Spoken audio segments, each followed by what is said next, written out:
voulons qu'à travers ce partage, les autres qui ne sont pas avec nous à cet atelier puissent connaître et comprendre les enjeux et les difficultés que les travailleuses domestiques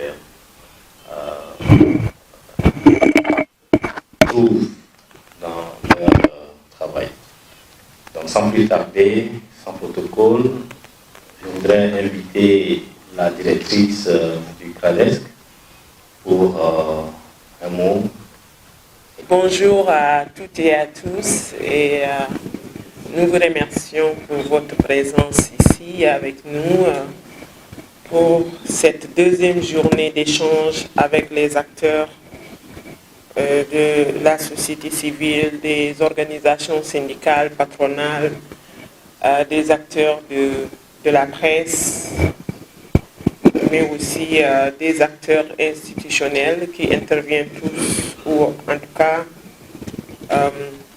ont un lien direct avec la problématique qui nous réunit, qui est le travail domestique au Togo.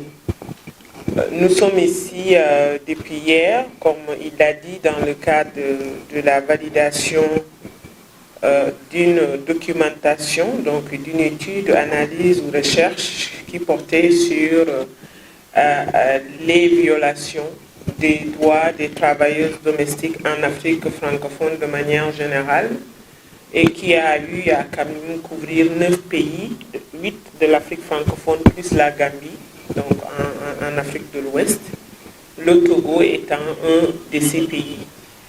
Ces activités entrent dans le cadre d'un projet qu'on va vous présenter en tant qu'acteur des médias et en tant que relais principaux de toute information et de tout plaidoyer viable.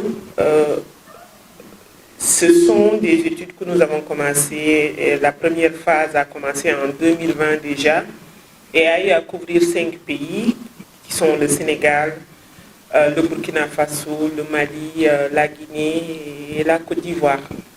La deuxième phase qu'on a entamée l'année dernière et qui nous a conduit aussi au Togo couvre le Bénin, le Togo, la Mauritanie et la Gambie. Nous sommes dans des phases de recherche, certes, mais aussi dans des phases où nous essayons en même temps d'impulser ou de renforcer le plaidoyer en vue de la ratification de la C189, qui est la Convention des Nations Unies pour le travail décent des travailleurs et travailleuses domestiques, qui a été adoptée depuis 2011. Et d'ailleurs, l'étude a été entamée dans le contexte de la célébration de la décennie de cette convention. Le Togo n'a pas encore ratifié la convention.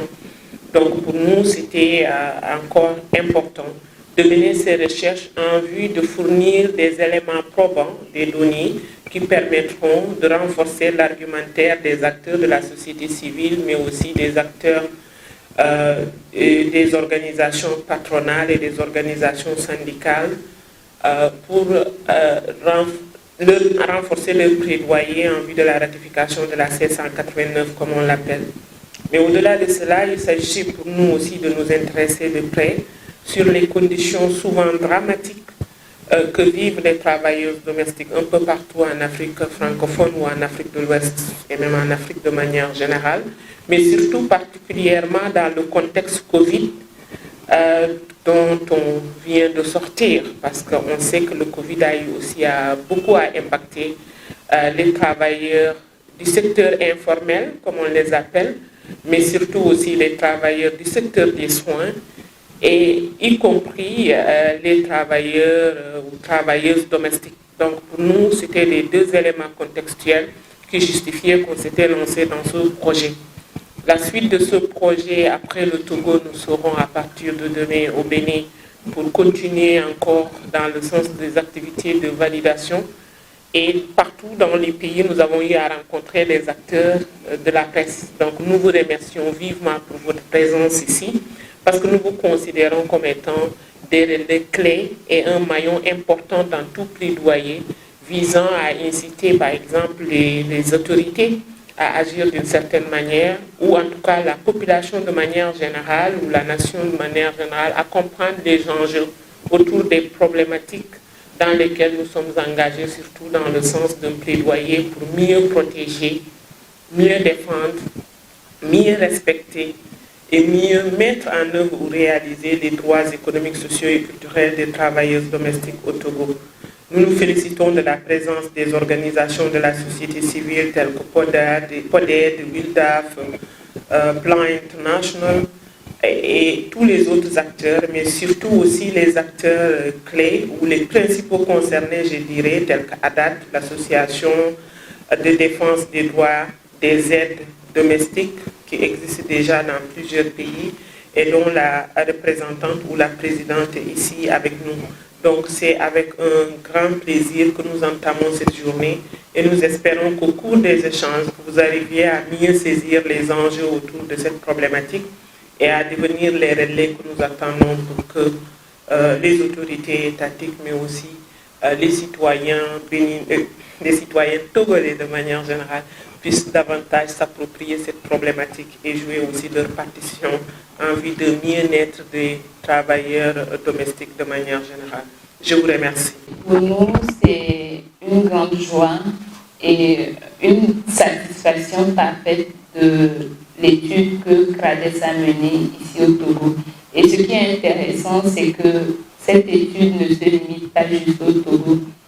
La directrice l'a dit, c'est 9 pays qui ont bénéficié de ce projet et nous sommes très réjouis d'être partie prenante de cette étude-là parce que la question des travailleurs domestiques, c'est une question spécifique et il faut que des études soient révélées pour que les gens et les autorités sachent que c'est vraiment une réalité.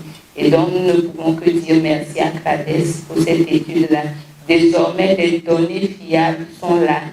Et quand on va parler des cas de violation des droits des travailleurs domestiques, ça ne sera plus des allégations, mais il y a des données et des preuves qui sont là. Et nous disons sincèrement merci. Et nous espérons vraiment que les recommandations qui découleront de cette étude-là seront prises en compte et que très bientôt notre pays va ratifier la Convention 189 de l'OIT pour protéger les travailleuses domestiques. Merci. Le travail domestique, c'est un métier ancien qui se fait partout dans le monde.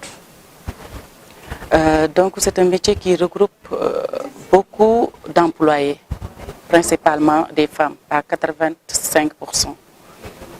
Donc au Togo, selon l'Organisation internationale du travail, on dénombre 21 807 travailleurs domestiques donc, dans le monde.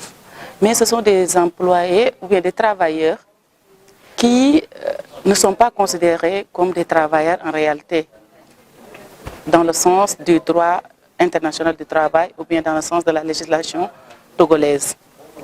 Dans la mesure où elles ne jouissent pas de leurs droits en tant que travailleurs, mais aussi elles sont confrontées à plusieurs défis liés à leurs conditions de travail, à leur sécurité sociale, mais aussi à la rémunération. Parce que ce que nous avons trouvé en réalité et qui a été confirmé par l'étude, c'est que la plupart d'entre elles sont rémunérées à hauteur de entre 9 000 et 27 000 francs. Et dans cet intervalle, vous verrez que plus de 50% n'atteignent pas même les 10 000 francs. Ce qui est en tout cas absurde et ce qui est vraiment très déplorable. L'autre chose également qu'on a constaté, c'est la forte présence des enfants dans ce milieu, alors que la législation l'interdit. Donc tout ceci, en tout cas, ce sont des intuitions et ce sont des réalités aussi qui nous ont poussé également à nous interroger sur la question. Par ailleurs, on pourra aussi déplorer l'absence de réglementation spécifique au travail domestique. Bien qu'il y a des réglementations générales qui sont observées et qui sont mentionnées dans le Code du travail aussi par la Constitution, mais pour le cas spécifique du travail domestique, il n'y en a pas. Et le Togo, à l'image de nos pays de la sous-région, comme le Sénégal et la Côte d'Ivoire, peine également à, en tout cas, réaliser ou à élaborer des textes juridiques qui régissent carrément ce secteur de façon spécifique.